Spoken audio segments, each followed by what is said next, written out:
Hey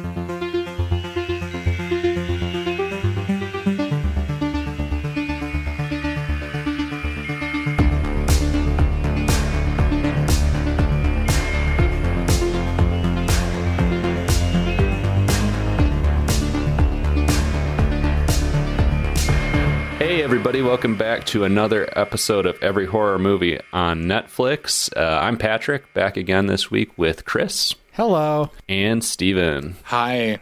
How are you guys doing? What have you been up to lately to keep yourselves entertained during pandemic times? Well, we were just talking. Is there still a pandemic? Because it seems like everyone just got bored and decided it's over. But that's a question above my pay grade. I've done some horror shit. Outbreak 2 territory now. I've done some horror shit. I have recently been watching What We Do in the Shadows Season 2, which is absolutely delightful. I think, Patrick, You've been going through Season 1, or did you watch all of it?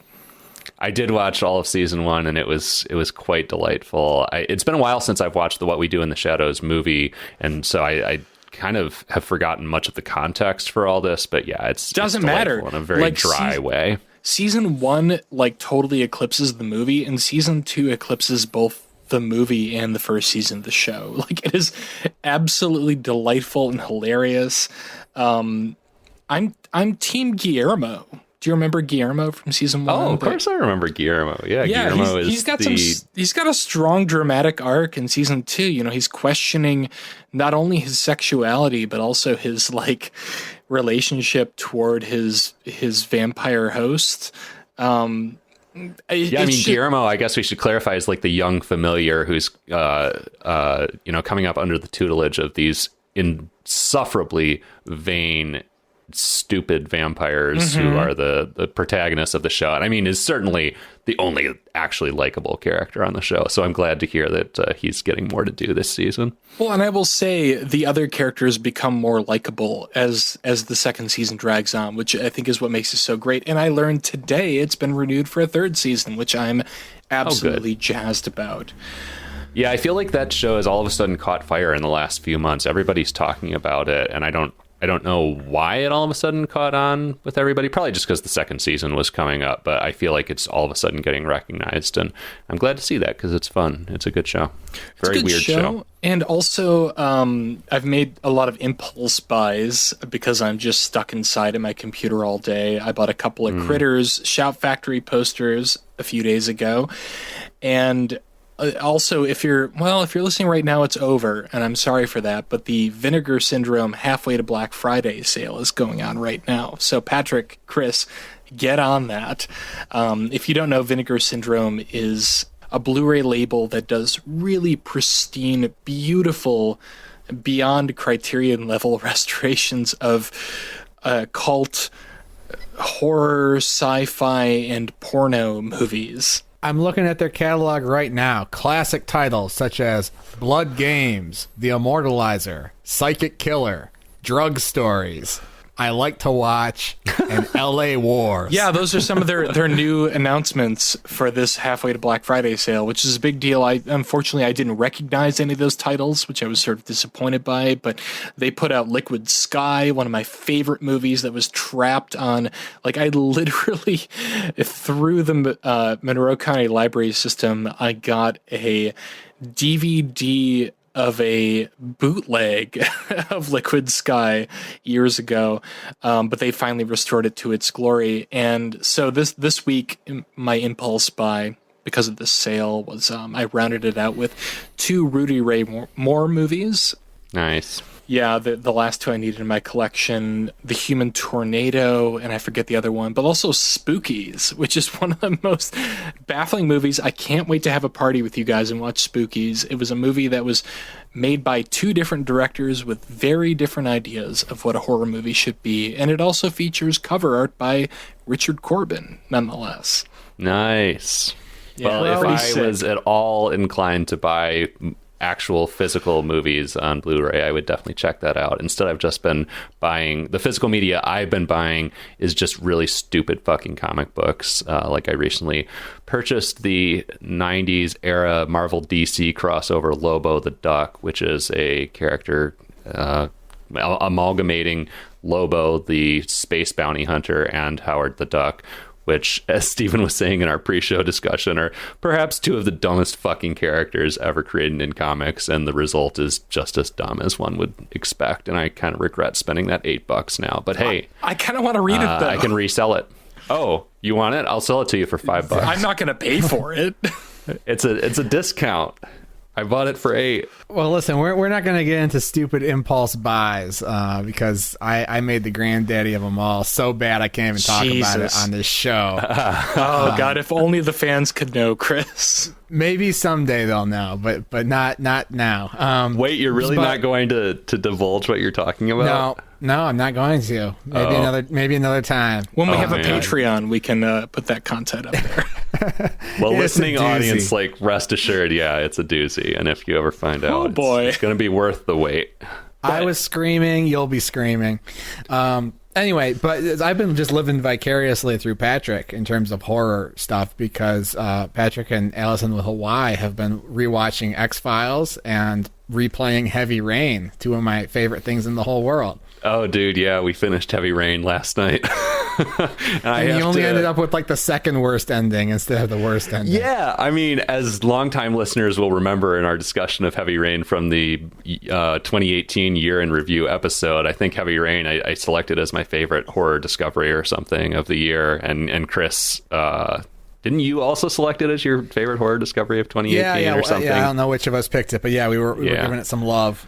It's a video game. We're talking about video game. It's a video game. It's noir. There's definitely some horror elements to it. It's very choose your own adventure. There are 16 different endings to it. And the first time I played it, I just got an absolutely horrifying ending where the worst possible thing happened to everybody except the villain. And the second playthrough, Allison played most of it, and then it freaked her out. It was too much. It was too much stress. So she was like, "I want to see what happens, but I can't take the stress of playing it." So I played the rest of it. It was still highly stressful for both of us. Fuck, I had forgotten. And then I ended up with the second worst ending. And so now I feel comfortable saying, fuck Heavy Rain. No one should play it. No, it doesn't sound like that. a game to me, but this brings me back to something I didn't mention on the cast a few weeks ago. It isn't. It's a playable movie. It's an interactive movie, I would describe it as. So how does it compare to Bandersnatch? Have you watched or played Bandersnatch, Patrick? Oh, I mean, it is much more game-like than Bandersnatch, and also much better than Bandersnatch. I loved Bandersnatch. I might be you gotta play Heavy Rain, Steven. It's inevitable. You're gonna play Heavy Rain. I might be in the minority, but the meta element of that, when you think it's over, it's not over, and you have to keep replaying different choices. It was really fun for me, and I also just love the '80s aesthetic and the Tangerine Dream soundtrack. If you choose that path, pretty fun shit and pretty fucking horrifying too. Yeah, I mean, I didn't dislike it. And also, I don't think you have to keep replaying. It just offers you the opportunity to go back and try other but that's the thing. I feel like when it ends, it was kind of critically panned, but I feel like if you keep replaying, it rewards you for doing so. So, if you're going to watch Bandersnatch or play it, whatever the fuck, go the extra mile, and it will reward you. I never watched it. Maybe I should. But to go back to Heavy Rain, though, Patrick's texting me last night, and he says he's got the controller back from Allison. He's in charge, and then he just starts texting me "fuck" and telling me all these characters are getting arrested and dying, and he says "fuck," and he's like, "Is it possible I'll get an even worse ending?" And I say, "Nah, don't worry. That character doesn't matter. It's okay that he or she died." I said, "As long as Madison doesn't die in the fucking fire." Meaning, don't fucking jump out the window. You should be fine. And then the next message, that was at 12:03 a.m. At 12:50 a.m., I get a text that says, "Fuck! I jumped out the fucking window." And it was all downhill from there. Does anybody have a copy they can lend me? Because I feel like at this point, I do. Okay, yeah.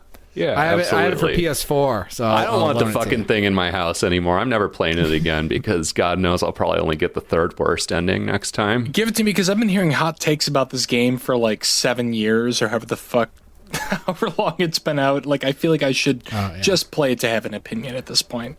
Oh yeah, you won't be sorry. You won't be sorry. It did make me want to create a film adaptation of Heavy Rain, except very campy and in the style of Clue, where there are actual different endings I love at the end of the movie. Yeah, I want to do that now. I want to make the Heavy Rain fan film, which is an incredibly ambitious undertaking that I absolutely will never do. Well, what the hell did we watch for the show this week, Patrick? Yeah, you chose this so one. As I was saying, I mean, I don't really buy horror movies or anything else on physical media. I only watch horror movies on the sole, undisputed, authoritative source of horror movies online, Netflix, which, of course, we, as usual, return to this week for my pick, the 1999 Thai film, Nong Nok. Would anybody care to kind of just set up the basic premise of Nong Nok as we jump into it here?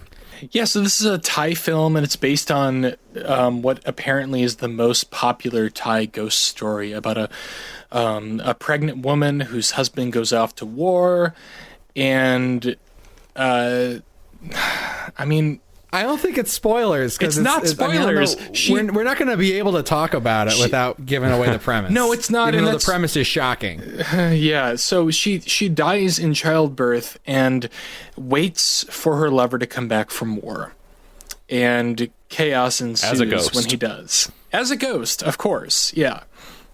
With the ghost baby.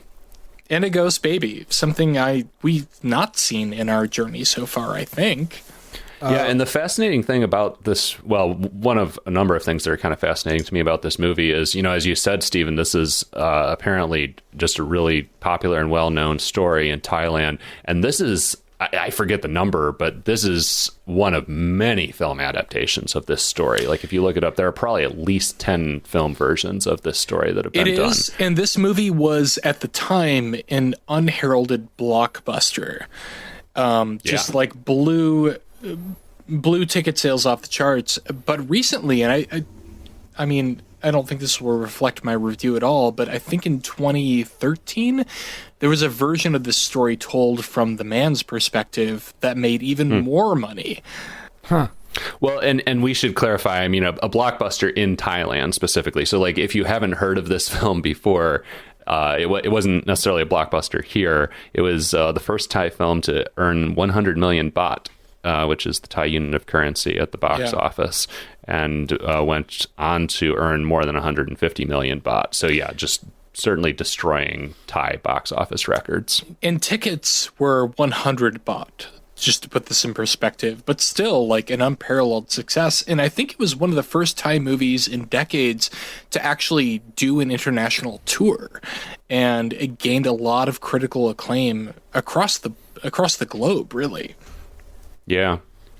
Yeah, and it's interesting because, well, it's so interesting to me, the variety of films that we end up running into in this journey, because there's so much that fits under the horror umbrella on Netflix. And I'm always excited when we get to watch a movie from another country, because it always results in just, really learning some fascinating new cultural traditions and just storytelling traditions that we might never have heard of or thought of. And also, this was interesting to me because it kind of gets into that very, like, it feels like a prestige movie almost. It feels like it has that kind of feeling of maybe even like an Oscar baity kind of movie almost, which is not territory that we get into very often. We're pretty heavy in schlock territory most of the time, but this has a feeling of some real weight about it. Like, it looks really, really beautiful, has some great performances. And at least for me, it was fairly emotionally moving. So just, I don't know, certainly an outlier in our often schlock-heavy journey. You know what movie this reminded me of a lot? James Cameron's Titanic. What? Yeah, because it's like, the number one box office movie in Thailand or something. And it's very much like Titanic in that it's a pretty simple story. It's fundamentally a love story. It's based on a story that everybody in the country already knows and knows how it ends. And it doesn't throw a whole lot of real surprises at you, probably. It's just a good, competent film. Well, it's based on I think it came out the same year as Titanic as well, right? Wasn't Titanic 99? No? Titanic was 97. Oh, okay. My bad. Star Wars Episode 1 was 99. Yeah, the only notable film of 99, Star Wars Episode 1, The Phantom Menace. Well, from what I've read, this film kind of revitalized the Thai film industry. And like this film like showed that a fairly low budget Thai film could be respectable and that audiences would want to go and see it, which explains the box office. But a problem I have with it right out the gate is that it's based on a folk tale, which I was not familiar with, but it's not that uncommon for this kind of folk tale to be part of, several cultures around the world. Like, from the beginning that, she's a ghost. I did not. They tell you at the beginning. They tell you at the beginning exactly what happens. And I knew she was going to be a ghost. Yeah, but I guess I didn't put that together because you're right. I was a surprise to me, and I was very confused for a moment when they show you what actually happened. Because what happens, just for our listeners' sake, our hero comes back from war. We see some of his experiences at war, and it's kind of intercut with her having this baby, and she has a difficult childbirth, and then the guy comes home, and he sees his wife, he sees the new baby. They live blissfully for a couple days, and then we see kind of a flashback to, oh wait, Knock actually died in childbirth and they buried her and this is a ghost. Well, and that was a surprise to me, but you're right, they do kind of give that away in the opening. The movie begins, and this is kind of like, I love folk tales, and I love reading about folk tales from other countries. It's sort of a passion of mine, and this is one that I was unfamiliar with. But I feel like folk tales as films are better left as bedtime stories. Because they generally tell you at the beginning what's going to happen, and then you just kind of spend an hour and 30 minutes living it through. I would agree with that, but this is sort of an outlier for me, I think, because of the strength of the performances. I mean, you could tell this story in a very simple way, just, sitting around the campfire. You could make a film of it also in a very simple way that's sort of organized more around the ooga booga ghost kind of stuff. But honestly, there aren't a lot of very horror-ish moments in this, and the main thing that carried me through an hour and 40 minutes of this movie was just the really strong performances from the two leads and the strong chemistry between them. I was just interested in what happened to them as a couple more than anything. I felt that, and I felt that it transcended that kind of model that I was just describing of okay, we're going to tell you, we're going to remind you, because this movie was made presumably for Thai audiences, we're going to remind you of what this classic folktale is that we all know, but we're going to show it to you in a way that you haven't seen before. And it's like the Passion of the Christ. What do you mean by that? Well, I see what he's saying. The Passion of the Christ was a hugely successful film. Well, I've never seen it either, but it was hugely successful. Lucky in both the United of you. States, because it was just showing someone the Bible story of the crucifixion that everyone had heard, but just presenting it in a new way, and a way that ties into the cultural identity of the country, much like this folktale apparently does. I was reading some other reviews. Maybe we can link to some of them in the show notes, but it seems very political. It seems like if you just look up Nong Knock reviews, there's a lot of good analysis of the themes of the fable and of the movie, where it's this actually ties into questions like, what does it mean to be a Buddhist, or what does it mean to be a Thai, things like that. Yeah, I totally see that, and I find that kind of fascinating. I don't know if that would really, if reading more about that would change my perception of the film going through it again. But that said, this was a really surprisingly well-made movie for me. I've not seen a lot of Thai cinema. I can't say I've seen any. I may have and have not realized it. But this is a really beautiful, kind of lush, pastoral sort of film that, even given my sort of apprehension about laying out the ghost story element right out the gate, I was pretty entranced by this thing. Yeah, our protagonists live in kind of a hut on a river, and I was just fascinated by that setting. I think this takes place in the 1840s or something like that. Yeah. Which it's hard to it's easy to miss that. So you gotta remind yourself that this is a period piece. Yeah, people in Thailand by and large are not living in little riverside huts in the year 2020, but the date marks are it's using like the Buddhist calendar or something, like the lunar calendar or whatever it is. So it's like, you know, the date comes up on the screen, and then there's this huge subtitle that's like, you know, the fourth season of the eighth rotation of the lunar something in the year 2150 or something. And I'm paraphrasing, obviously, but yeah, I kind of love that about this, because like it feels like a period piece. I mean, the details are set up, but it also, for some reason, felt very current to me. Yeah, it feels very authentic. I mean, for a film that was made in '99, it's a very, it just felt like a very real and very lived in reconstruction of life at that time in Thailand. And obviously, I have no perspective for what life was actually like at that time in Thailand, but it had the feeling of authenticity to it. You know, it didn't feel like some big fake Hollywood production. It felt like real people living in a real setting. And it felt like low budget in a way that felt big for me. Like this is clear, like not a lot of money was put into this movie, but like every single shot just oozed with authenticity. It's got big El Mariachi energy. Oh God. No, it's Wait, not what's El Mariachi? The Robert Rodriguez movie. Oh God. Yeah, I was, you know, the scene that comes to mind for me when you mention that is the couple of war scenes when Mock, right? Mock is the husband. Mm-hmm. Yep. Because it's Mock and Knock, and so I mix them up a little bit. And they don't let you forget that. Yeah, they say each other's names quite a bit. Another thing it has in common with James Cameron's Titanic. But yes, exactly. You know what? I bet I would be shocked if the people who made this movie didn't see Titanic and say, I bet we could do that. You might be right, and that's fine. That's fine, because this is a fine film. But yeah, the couple of war scenes are genuinely horrifying. And again, I assume a pretty small budget, but they make good use of extras and potentially, I don't know, some of those like corpses strewn around the battlefield that we get close-ups of. I think they just put makeup on people who are like amputees in real life, because there are some blown off like legs and arms where I was like, wow, that looks very real. There's some Jodorowsky El Topo kind of shit going on here, where you have like people who are actually physically mangled playing as though they've been in a war scene. Yeah. It's a disturbing scene.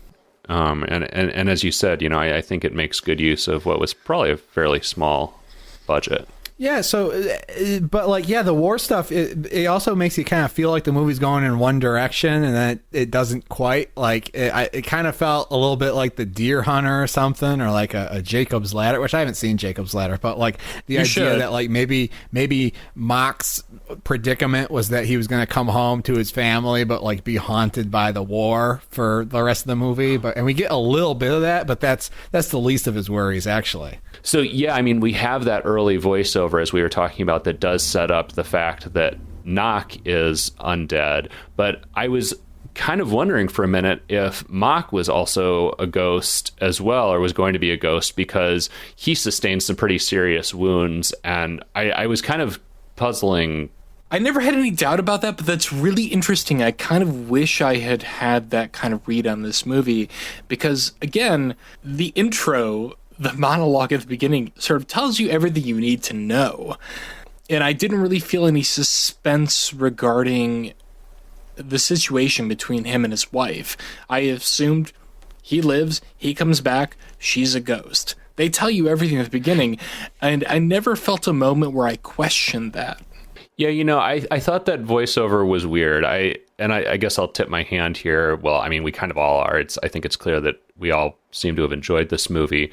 But, you know, this was pretty close to... I don't really have too many complaints with this movie, other than I would just like to pull that voiceover from early in the movie. I would too. Because to me, it really undercut what was otherwise presented and played very much as a twist, that she's dead about, you know, maybe a half hour into the movie or 45 minutes in, that's revealed. And it seems strange that you drop that voiceover in early. And again, you know, this is coming very much from an American perspective, where I'm sure the Thai audience that this was intended for go into this already knowing the entire story anyways. So, you know, they didn't have the same experience, but at least from my perspective, pull that voiceover out and you fix pretty much the only quasi problem with the movie in my mind. Well, I agree with that. And I also think that, like, okay, this movie while it did have a lot of international success, apparently, it feels like it was very much made for its home audience, which makes me wonder why that initial scene was included, because the intended audience knows that story. It's like, from everything I've read, the most famous Thai folk story. Yeah, well, it could just be, the way that movies are made in Thailand. It could just be a convention. Or it could just be, like, I'm thinking of Lawrence of Arabia or something, where it's like it's taking a story that kind of presumes people have some familiarity with, but it starts with, like, a couple of guys being like, hey, did you know Lawrence of Arabia? Oh, yes. Didn't he do this? And then then they show you. Yeah. I don't know. Well, for the listening audience, I think those who haven't seen the movie may at this point be asking, okay, so how is this horror? So let's talk about the couple of truly horrifying scenes. I mean, I also love this movie because there are more than a couple. Oh, yeah. Well, yeah, but they're pretty spaced out. I mean, for a solid half hour or so, this does not seem at all like a horror movie. And overall, I mean, I would say it's more, a tragedy, a romance, a ghost story. It's not, it doesn't feel like a horror movie for the most part, but there are a few scenes with some pretty delightful practical effects. There are some rotting corpses that rot before our eyes, in fact. Yeah, there's some horrifying there's a moment shit in this movie that impressed me. Patrick, I texted you this last night that there was something in this movie that I didn't want to reveal spoilers, that I'd never seen in a movie before, which is a tarantula ostensibly committing suicide. Was that what that was? I was trying to figure out what that was. It almost, to me, it looked like the tarantula humping the wall, which I was sure was not the actual intention, but I wasn't sure what I was supposed to take from that moment. There's a tarantula just slamming itself into a wall over and over again until it falls over and dies. And I've never read or seen that in a horror piece. I thought it was just knocking on the door, like knocking on the wall, But it dies. I mean, he commits suicide. I didn't realize it died, but I did think it was a very, it's something you've never seen before with this tarantula just knocking on the wall as a bad omen. That was fun. And that's another one of those things where it's much like a bird flying into the window or something. It's maybe that's just. Yeah, if you're in Thailand, everyone's like, yeah, that's a bad omen. When the tarantula's knocking on the door, it means the shit's going to go down. And it was especially it just seems kind of strange and creative. It was especially horrifying for me because I love spiders and I love tarantulas. And it was heartbreaking for me to see this tarantula just off himself in that way. Yeah. I mean, there are clearly some interesting, cultural norms and storytelling traditions that we're not used to. The owls. Well, owls certainly mean a number of things in our culture, but there's definitely some shit with owls in this movie. Owls are frequently seen. Oh, Patrick, any kind of creepy, crawly creature is in this movie. This movie has snakes. That's true. It has rats. It has tarantulas. It has Komodo dragons. Yes. Monitor lizards. Yep. Oh yeah, I guess those are monitors. Yeah. They're not. They're Komodo-esque, but I mean that's basically where you get your scares from, because you get some bad omens before Nock dies, and then once Nock is a ghost, she's pretty docile at home. She just wants to be with her husband. But if anyone dares threaten the status quo, they end up, drowned or burned or eaten by monitor lizards, or killed in a variety of uncanny ways. Well, yeah, and she takes what I would consider fairly righteous revenge on the midwife who supervised her, who kind of presided over her death, because this midwife stole her wedding ring before conducting her funeral, which I was like, all right, that's fair. I didn't know that was a faux pas. To steal a dead person's wedding ring?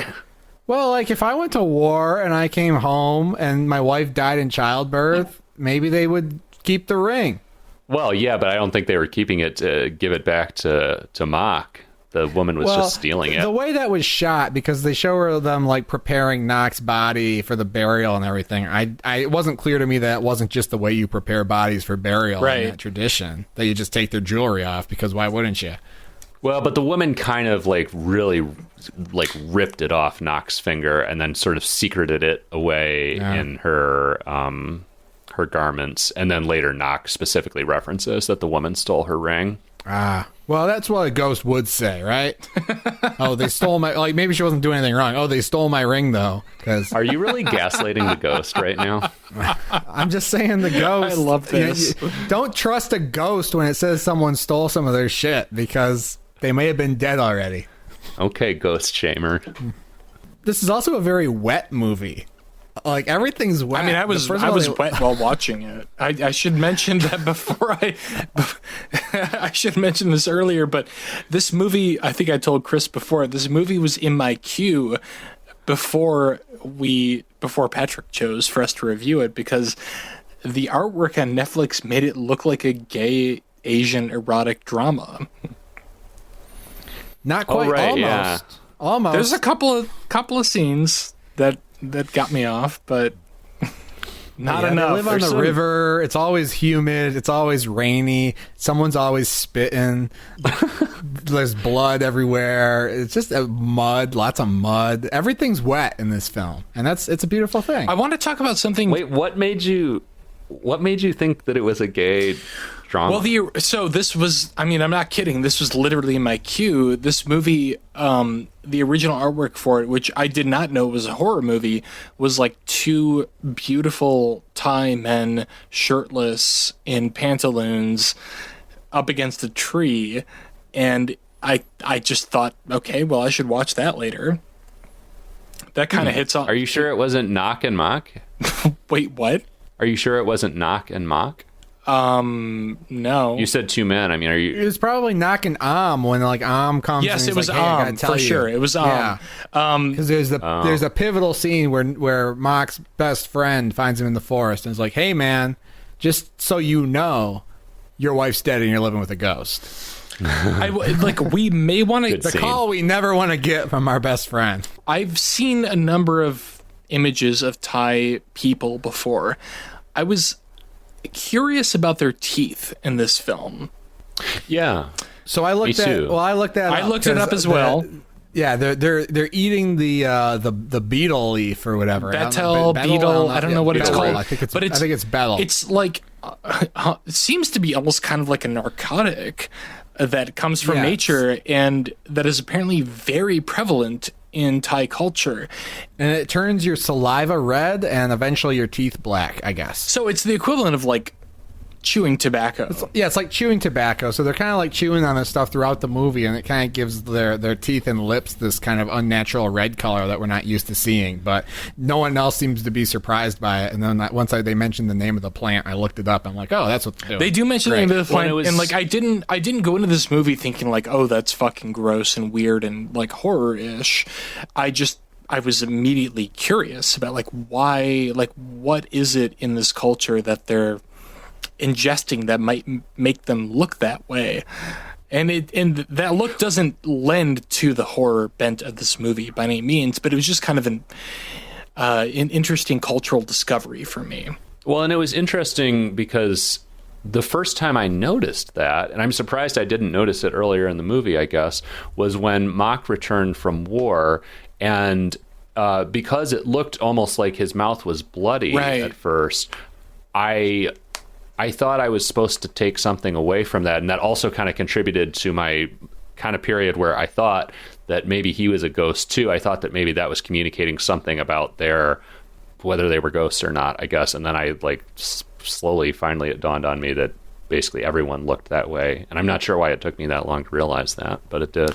No, I mean, that's fair. It's a pretty shocking thing, but apparently it's very common in this culture, and also apparently has a lot of sort of health implications in that culture as well, like it similarly to chewing tobacco. All right, well, I think we've about covered all the ground that we can cover with Nong Knock before going down into the spoiler room, so I think we should head in that direction. But before we do, just a quick reminder to you all that we have awesome merch out at Every Horror Movie on Netflix.com. Click on the merch store link out there to check out our t-shirts and other things that you can get with Every Horror Movie on Netflix, art on them. Your friends will love you. They'll think you're super cool, and they'll want to listen to this podcast. And you will tell them, listen to it. which we always ask of you, share the podcast with your friends, review us on your podcast provider of choice, because we love to see it. We love the feedback, and it helps people to find the show. We are at EHMONcast, EHMONcast, on all your social media networks. So check us out there as well if you haven't already. So with all that business out of the way, I guess we should review the damn movie. Steven, would you like to go first? Yeah, I would give this a Q it. I think it's a really fascinating film. I can't say I've ever seen a Thai film before, let alone a horror film. It kind of wears its heart on its sleeve very early, telling you exactly what's going to happen. But still, there's some gnarly shit in this. Like, I expected to kind of have as I've described before, a very sleepy experience with this movie. But every 10 or 15 minutes, there's some really gross creature stuff in it that kind of drew me back in, even though I knew what was going on. Absolutely. Yeah, there's just a couple of scenes I can think of that are like among the most horrifying horror scenes I can think of that just involve everyday people and creatures, snakes and rats and arachnids. It's pretty good. I don't know. Like, I'm thinking back on the Titanic analogy, and that might not be wrong. Like, I feel like this particular Thai filmmaker might have seen that film and wanted to make something that was a bigger, richer, dramatic production than the Thai filmmaking industry had made before, and yet it still winds up being pretty nasty at times. Even though I am not a huge fan of Titanic, and I did enjoy this movie, I think that's a perfectly apt analogy for this movie, because it does have that big blockbuster kind of scope and that epic romance. It's got that as you said, Stephen, it's very hard on sleeve. Yeah, I totally get it. And let's not forget that Titanic is largely an action movie. People tend to forget that. It's got the romance. Oh, I don't forget that. To get you in the theater, but once you're there, it is pretty uncompromising in action, much like this is uncompromising in horror. Yeah, this movie, it's tricky for me because it tells you what's going to happen from the beginning, but you don't know exactly how it's going to play out. And when it does play out, it's pretty emotional. I felt very emotionally connected to it, and was also very surprised by some of the really gnarly horror peaks that just kind of come out of nowhere in this thing. I wouldn't say view it, but I would say if you are interested in international horror and want to do some research on a different sort of vein of horror that you're not familiar with, totally check this out. All right, Chris? So I have to give it a screw it. What? Wow. And listen, that sounds really severe, but that's just because of our rating scale and how screw it is a severe thing to say. I have nothing against this movie. I respect this movie for what it was. It certainly wasn't bad. I like it more having read some supplementary articles about it and kind of what it means thematically and kind of the legend of Nong Nok to Thailand, and how important that is. That kind of made me like the movie more in retrospect. The fact of the matter is, though, it just isn't a great movie watching experience. I thought it's kind of slow. Some of the romance stuff works for me, but a lot of it doesn't. There are some good creature stuff, but it's too few and far between, I think, for horror fans. I certainly wouldn't discourage anyone from watching it if you are interested in it, but I can't wholeheartedly recommend anyone put it in their queue, because if you have to queue it, you're gonna probably just fall asleep if you're not like really interested in watching this movie. Yeah.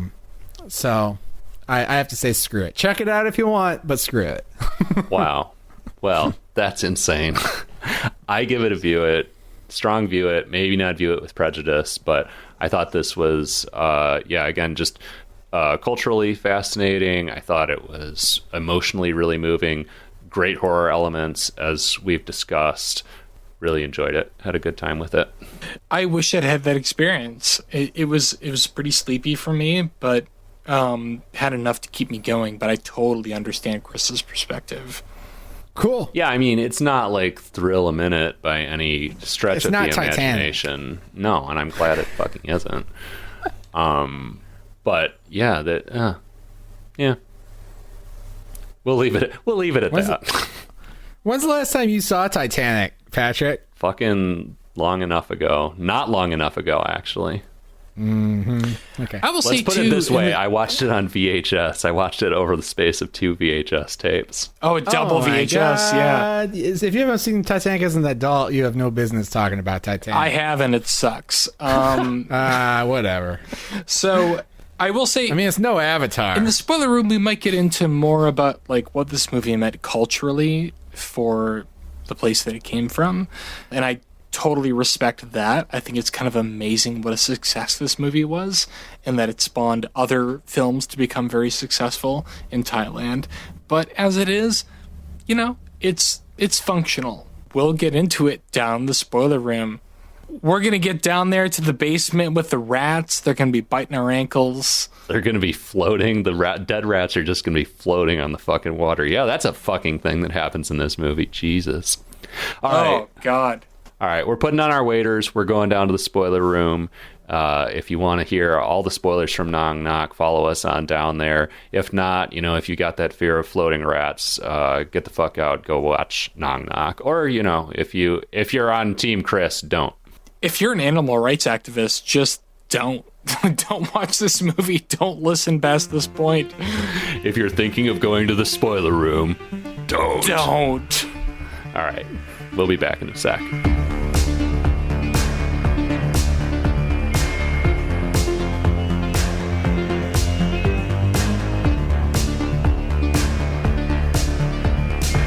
All right, we are back. We're down here in the spoiler room. We're wading through rats. It's disgusting, and we're going to get into all the spoilers from Nong Nok.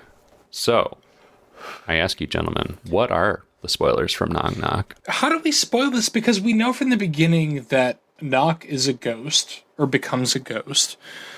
We know from the beginning that her husband goes off to war, and comes back eventually to find her as a ghost. This is a really hard movie to spoil, but yet a lot of weird shit happens once we get into what would presumably be called spoiler territory. It's just such a simple story. It's just such a simple yarn. I mean, it's really about the relatable impermanence of a relationship, and all things must come to an end, whether through naturally or whether because you're going to die someday. I love that read, Chris. Yeah, I mean, that's what's going on here. And that's actually where it ties into the Buddhist themes, because I don't know a lot about Buddhism. I know that you guys know more than I do. But, the whole concept of impermanence and not having attachments to things. And that's really where we end up. Where basically, various people try to warn our guy, Mock, and he's like, I don't want to hear that my wife's a ghost. You're crazy. And then Nok keeps killing people. And then eventually he decides to I don't know, he looks inward and can tell that Nok's a ghost, and he gets kind of freaked out, so he runs to his local monastery and he's like, help me. And they're like, yeah, well, we told you she was a damn ghost. Well, here, get in the prayer circle, we're gonna do our chants. And then that's his best friend, right? His best friend dies. No, his best friend dies, but he has another friend who goes to the whatever. I don't know. I don't know what to call this guy, like the supreme Buddhist in this movie, and sort of explains what's going on. And then he ends up telling, what's his name? There's an unfuckwithable shaman who nurses Mock back to health from the battlefield. And Mock, I think, makes some sort of promise to him that I'm going to go home, but then I'm going to come back and be a monk or something like that. Wait, is that the same shaman? The guy who nurses him on the battlefield is the one who shows up late in the movie? Yes. The guy who's exhuming Nok? Yes. Wow. My mind is blown. Not the guy who exhumes right Nok, the guy who shows up once she's already exhumed. Oh, okay. Yeah, well, we're talking about different people. The shaman is the kind of creepy guy with the beard who is doing some kind of questionable shit exhuming her. So I think shaman is not the term to use, because shaman is the term used to describe that guy in the movie. Okay. Yeah. Yep. All right. I may be confusing my terms, but we'll just call him the unfuckwithable monk, the holy man. I don't know what the appropriate thing is. Also, love that actor who plays like the sort of like lead in the Buddhist temple that they're in. Like, he's just like so like he has no fucks to give. He's just he's a so little casual. cantankerous. He's like. He shows up. He's like, "Look, you're living with a ghost, man. It's a sin. We gotta get you we gotta get you some help. We gotta bless this house. We gotta get a shaman involved." And Mock's like, "No, man, I don't want to hear that. Why are you lying to me? You're a holy man. You shouldn't be lying." He's like, "Okay, Mock, whatever. I warned you." Yeah, and he's the one who brings the actual shaman in, right? Or is that other villagers who bring that guy in? I'm not sure, but it's a team effort. It does take a village to put Knock back to rest. Well, but that shaman is kind of portrayed to be sort of shady, and the unfuckwithable monk ends up showing up and being like, well, I mean, first Knock causes the shaman to beat himself to death with a rock, but then the monk shows up and is like, all right, we're going to do this the right way now. It seems to be suggested to me that the shaman is, sort of conducting rites that are, not on the up and up. Huh. I didn't feel that way. I didn't feel that way either. I just thought that this was above the pay grade of the shaman. Exactly. Okay. But yeah, so they have Mock in the temple. We get some good spooks, I guess, with Knock's ghost like levitating upside down from the ceiling and begging for Mock. And there's a lot of heartfelt stuff. That was dope. There's a lot of heartfelt stuff where they're both like, "Oh yeah, we have to. I love you," and like whatever. Yeah, I mean, when you say it's about the impermanence of a relationship, I mean that's totally accurate. And I mean, it's two characters who don't want to let go of each other. That's what it is when you boil it down. She doesn't want to depart this life and leave him behind, and he doesn't want to accept that she and his child are dead. And it's extremely relatable. It's a very emotional story, and I will say this film made box office records when it came out. And in 2013, a new film came out in Thailand about the same folk story from the male's perspective that blew this film out of the water. Like, I feel like there's so much to be mined from this that I can't discredit this film for its faults, for at least trying to... So what you're saying is if I want to make a few 100,000 baht, I should go to Thailand and make a adaptation of this story. Sure. I'm not saying that. But I feel like this story's That's called cultural appropriation, Chris. You don't think they want to see Pizza Face Knock? This story is rich with cultural and gender implications, and I find it really fascinating that, at least from what I've read, this folk story has, like, through various films, totally rejuvenated the Thai film industry. Yeah. Some of the analysis I've read suggested that as well. And I mean, it's just, it's just. Again, it's very relatable. It's very universal, which was so interesting for me to think about because at one point I was like, okay, so we're talking about a woman who is actively, or a spirit of a woman, whatever, who is actively just fucking straight up killing people in horrifying ways. And also a guy who wants to like hold on to his dead wife's spirit and not let her rest. Like both of these people, I mean, when you boil it down to those terms, they're making fairly morally unjustifiable choices, but also it's completely relatable. Totally. I would have thought I would have found it more interesting if Mock had realized that Knock was a ghost and still wanted to live with her. Yeah, well, so that was kind of the problem for me, is that like it took so long for him to realize that that's what was happening, even though we knew that was what was happening. And by the time it comes down to it, I'm like, where's the drama here? Yeah. So, but whatever. I can't complain. The ultimate climax is they've got Knock exhumed. They're doing various rituals on her with varying levels of success to try to put her back at rest. And you know what? I was really hoping that we would get some thrills and chills with like a reanimated corpse of Knock. Yes. No. I was too, but like I appreciate how understated that whole bit was. it was very understated, but because the level of the effects was so strong early on, I really wanted a Nightmare on Elm Street 3 situation with the bones coming back to life. No, that's not the tone of this movie. Well, the not bones come the back to tone. life in a very discreet sort of way, in that like her frontal lobe is apparently turned into some kind of a jewelry object that is passed down from generation to generation, that has ostensibly been lost to time, and who knows who possesses it. And That was an interesting little epilogue, but like, you know, ultimately we have the ghost of Nock reuniting with corpse Nock. She's holding hands with Mock, and they just keep saying to each other, Nock, Mock, Nock, Mock, Nock, Mock. Like, those are their last words to each other. It and feels then so their real, hands- though. I was so upset in that moment. It was so emotional, and I like was they too. hold hands for so long, and like they don't want to, like, their last two fingers are still touching, and they don't want to let go. And I was just, I was there for it. I was very touched by that, but we also haven't talked about like the horrifying sequence where she delivers or doesn't deliver her baby. And there's ropes involved, and there's like 7 different people in the room. Like, that shit was fucking horrifying to me. Oh yeah, I mean, it's a very unsettling. I mean, it's a very unsettling thing that's happening to her. I mean, having childbirth and undergoing some form of, I guess, a C-section in the 1840s is horrifying enough under any circumstances, but it's certainly presented in a very horrifying way. Well, and the fact that like everyone involved is in the community, and they know, like, for our protagonist, that like that didn't go well.